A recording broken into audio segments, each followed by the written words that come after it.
A maior dívida que eu tinha era com uma rede de hotéis em Israel, $400 mil. Primeiro dinheirinho que entrou, comprei uma passageira e fui pra Tel Aviv. Sentei com um cara que me ameaçou de morte e ele fez uma coisa que virou meu jogo.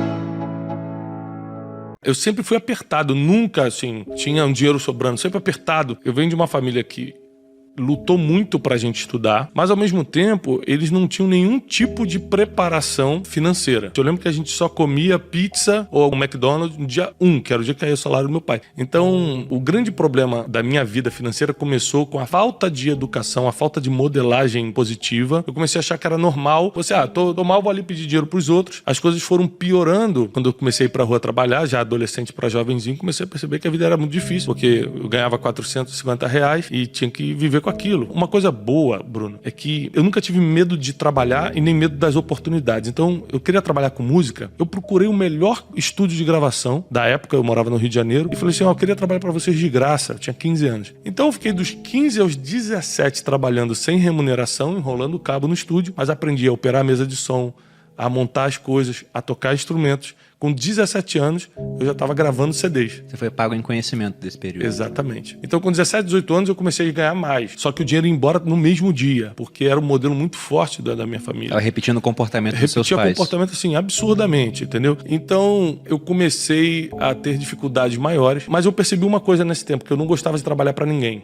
Quando eu conheci Janine, minha esposa, eu ainda trabalhava com música, só que a vida de música era muito instável. Tinha mês que eu ganhava 3 mil, tinha mês que eu ganhava R$300. E mais do que isso, eu sempre fui um cara ambicioso no sentido de, cara, eu quero ser o melhor ou maior nisso aqui. Aí com 19 para 20 anos eu percebi o seguinte, cara, eu não vou ser o melhor músico, eu não vou ser o melhor técnico de gravação. E segunda coisa, eu admirava muito alguns músicos que eram os melhores do Brasil. Eu lembro que eu fui gravar uma vez os músicos do Djavan como técnico de gravação, né, ali no estúdio. E aí, cara, tava lá os maiores, eram os maiores do Brasil, muito famosos, qualquer músico conhecia. E eu fui vendo os músicos chegando assim, de Fiat Uno toda arrebentada, os caras brigando pra dividir uma pizza. Cara, R$20, 5 de cada um, senão não dá. Eu falei assim, cara, eu não vou ser o maior. E se for, é até aí que eu vou. Ali eu decidi que eu queria ser alguém na vida. Eu falei, não, cara, eu tenho que partir pra ser grande, eu quero ser grande. Eu sempre pensei, essa questão de você modelar pensamento, as pessoas acham que é clichê, mas é pura verdade. E eu fui pra vendas. Meu pai me chamou pra trabalhar com empréstimo, aqueles negócio de empréstimo de banco BMG, não sei o que, pra militares. Eu ficava no centro do Rio de Janeiro distribuindo os panfletinhos e levando pro escritório do meu pai pra ele fechar o contrato. Só que era muito desgastante pra mim, eu tinha que botar terno e gravata, ficar no calor do Rio de Janeiro. E aí eu falei, pô, isso não é pra mim, eu tenho que achar outra coisa. Aí eu gostava muito de viagem, consegui entrar como vendedor freelancer numa agência de viagens e, cara, comecei a arrebentar de vender. E ali eu comecei a me apaixonar por venda, me apaixonar por viagens. E aí, quando eu falei,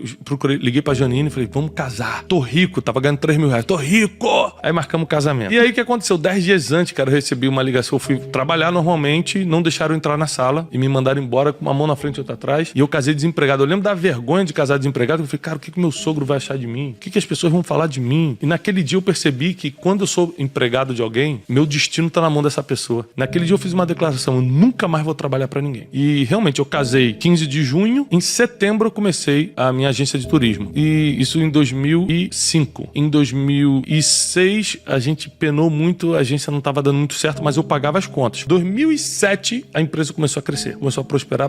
2008 a gente começou a ganhar muito dinheiro. 2009 a gente explodiu, bum, viramos a terceira maior empresa do país no segmento. 2009, Nossa. 2010, 2011 a gente ficou na liderança. E aí quando chegou de 2013 para 2014, aí eu comecei a gastar a bel prazer. Eu ligava pro financeiro e falava assim, cara, quanto é que tem na conta aí? Eu não perguntava quanto tem meu, quanto tem na conta. Eu quebrei basicamente porque eu era burro financeiramente, orgulhoso, não tinha experiência, achava que tinha, e principalmente porque eu misturei PJ com PF. Sim. É muito comum. Então eu queria deixar a empresa pobre, portanto que eu fosse rico. E aí eu fiz uma viagem para Nova York com a Janine e recebi uma ligação de lá, falando o seguinte, olha, volta porque a empresa quebrou, tá de cabeça para baixo. O que aconteceu foi que o mercado virou de um dia pro outro. A gente recebeu 87 grupos, a gente recebeu no dólar de 1,80. O mercado virou para 3 e pouco, era dia de pagar fornecedor.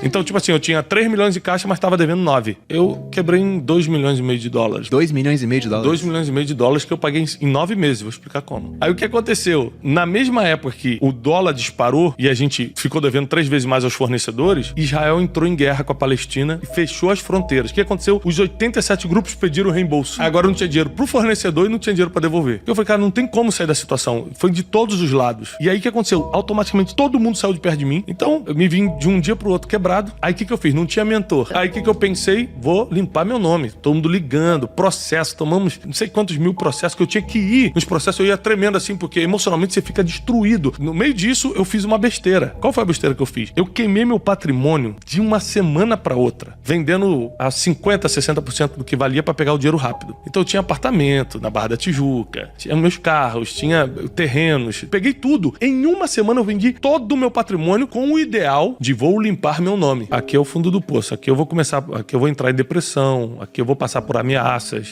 aqui eu vou tomar decisões sérias na vida. Esse aqui é o fundo do poço. Quando eu quebrei, comecei a ser processado e vendi todo o meu patrimônio, eu fui morar numa casa assim vergonhosa de aluguel, vergonhosa mesmo, uma entrada assim de uma comunidade. Na época eu só tinha 2 filhos. A gente passou por muita vergonha, muita humilhação, a gente foi muito caluniado. Muita gente inventava a história da gente. Então, normal. O ataque emocional era muito forte. Muita gente que tentou me destruir no nível máximo. Pensa um nível hard assim de destruição. Hoje bate na minha escola e fala assim: rapaz, sempre acreditei em você, cara, tamo junto. É impressionante, cara. Eu me cerquei de 2, 3 pessoas que me ajudaram muito. É muito importante quando você tá endividado, você ter suporte emocional. Eu fiquei um tempo em estado de choque em casa e eu tive um insight em uma das minhas orações. Eu tive um insight porque tem uma passagem bíblica que Moisés fala assim: não tem mais jeito. E aí Deus fala pra Moisés: o que você tem na mão? Eu tenho um cajado, então usa o cajado. E aí eu falei isso pra Janine, mas eu falei: o que a gente tem na mão? Ela falou: Thiago, a única coisa que você tem é o diploma do mestrado. Eu tinha feito, na época que tava no auge lá da empresa, um mestrado nos Estados Unidos em Business e Coaching, mas mestrado na universidade, 1 ano e meio nos Estados Unidos e tal. Eu tinha esse diploma. Você quer saber? Eu vou começar a dar aula disso. Eu sempre falei bem em público, justamente por causa da igreja,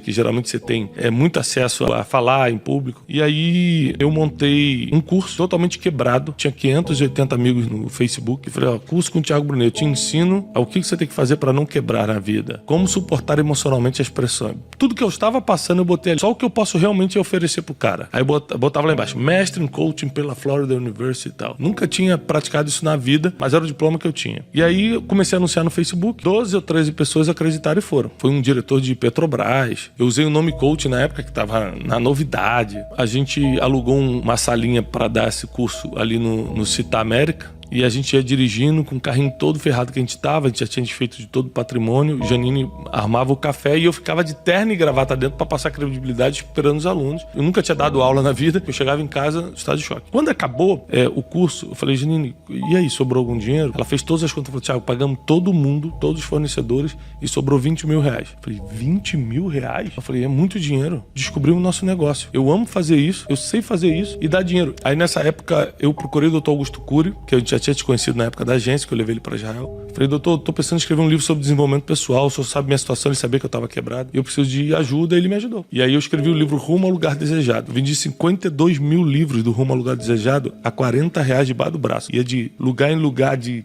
casa em casa, de igreja em igreja, de empresa em empresa. Eu e Janine, minha esposa, vendendo esse livro. A gente vendeu 52 mil livros. Foi uma revolução financeira pra gente. E contando essa história, que quebrou. Exatamente. E eu falava: tô saindo disso e você ainda tá me ajudando. Comecei a dar palestras em comunidade carente. Você ainda tinha dívida nessa época? A maior dívida que eu tinha era com uma rede de hotéis em Israel. Era tipo $400 mil. Era a maior dívida que eu tinha. Eu peguei um avião aqui. Primeiro dinheirinho que entrou, com isso eu comprei uma passageira e fui pra Tel Aviv. Aí sentei com um cara, que hoje é muito meu amigo, mas na época me ameaçou de morte. Ele falava assim: o Mossad vai te acertar de longe, você não vai nem ver. Vai parecer um acidente. Ele me ameaçava assim. Procurei ele e falei o seguinte: cara, olha só. Eu tenho 2 rins, eu só uso um. Você pode continuar me ameaçando. Um vai pro Mossad, o outro vai pro Shin Bet. Nervoso, mas eu não vou ter como te pagar. Não tem como, não existe a possibilidade. E eu vim aqui, eu peguei em Israel, peguei um avião, vim pra Israel, vou embora hoje mesmo pro Brasil, só pra te dizer que eu tenho um compromisso contigo, a minha palavra tá dada. Ele: mas como é que você vai pagar isso? Eu falei: não tem como pagar, não sei como pagar. E aí ele fez uma coisa que virou meu jogo. Ele falou: então você vai assinar uma confissão de dívida, que o acordo era de boca, esse dinheiro eu devia de boca. Eu falei: tá bom. Ele pegou uma confissão de dívida e me fez assinar. Aí quando eu assinei, ele pegou a confissão de dívida e falou assim: cara, você veio aqui só pra isso? Eu falei: cara, só pra isso, eu vou voltar pro Ben Gurion agora, que era o aeroporto. Ele rasgou a confissão de dívida e falou: vamos fazer o seguinte, a dívida tá perdoada, mas se um dia você se levantar, a gente vai fazer negócio junto e você vai me pagar isso. Então só nos últimos 2 anos que eu levei grupos pra lá, eu dei mais de 1 milhão pra ele de lucro, fora os 400 que eu já tinha pago. Eu comecei, porque eu tava dando curso, comecei a ser convidado pra fazer palestras. Aí nas palestras eu vendi os livros. Aí tinha dia que eu voltava pra cá e falei assim: Janine, te levantou tantos mil. Ela falou: então é só escalar agora, é só a gente começar a fazer várias vezes com pessoas diferentes. E o Instituto Destiny, que começou nesse dia, nesse curso, hoje ele é avaliado e foi vendido vendido por 126 milhões de reais, quase 5 anos depois. A gente vendeu uma parte do Instituto só, eu continuo sendo majoritário, mas a gente vendeu uma parte do Instituto. Então, você tem que começar, porque você não sabe da onde vai vir a virada do jogo. E eu sempre fui um cara, procurei todo mundo, muita gente perdoou a dívida, muita gente não perdoou, mas facilitou. Por uns 9 meses, todo o dinheiro que a gente ganhava, eu lembro disso, assim, ó. Eu sempre fui muito bom de ganhar dinheiro. Então eu ia pra rua, aí eu voltava com 50 mil reais naquele mês. Vendi livro, fiz palestra, não sei o quê, a gente pegava 49 mil. Ligava pra credor e falava, ó, tenho 9 mil pra acertar, tenho 5 mil, tenho 40, tenho...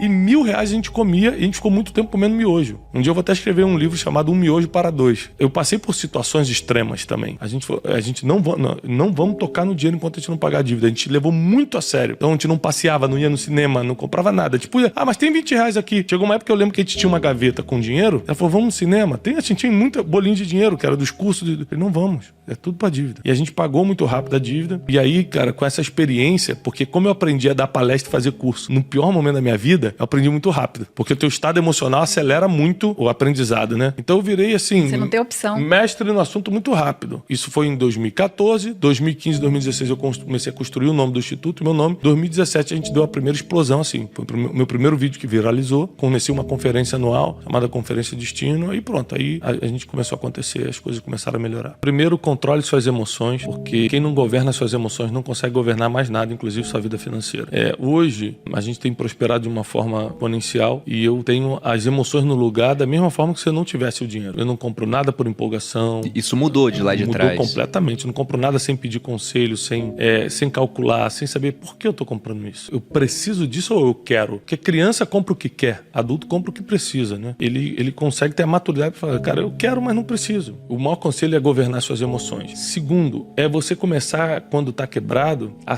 inserir-se em ambientes que vão te ensinar a decolar dali. Eu lembro que aí eu comecei a estudar, nunca tinha estudado sobre empreendedorismo e era empresário, que loucura. Aí eu comecei um monte de palestras de empreendedor, comecei a ler muito livro, eu li muito livro nessa época que eu tava quebrado, porque eu falei, nunca mais vou passar por isso. E por último, tá determinado a nunca mais voltar pra lama. Tá determinado a mudar de vida. Tá determinado a fazer tudo que você tem que fazer, não ter medo de trabalho. É sempre ser cauteloso com as amizades, mas quando perceber que a conexão é certa, investe ali, porque pode abrir uma porta boa pra você de negócios. E acima de tudo, que funcionou pra mim, foi a fé. Eu sempre acreditei que não era o meu fim.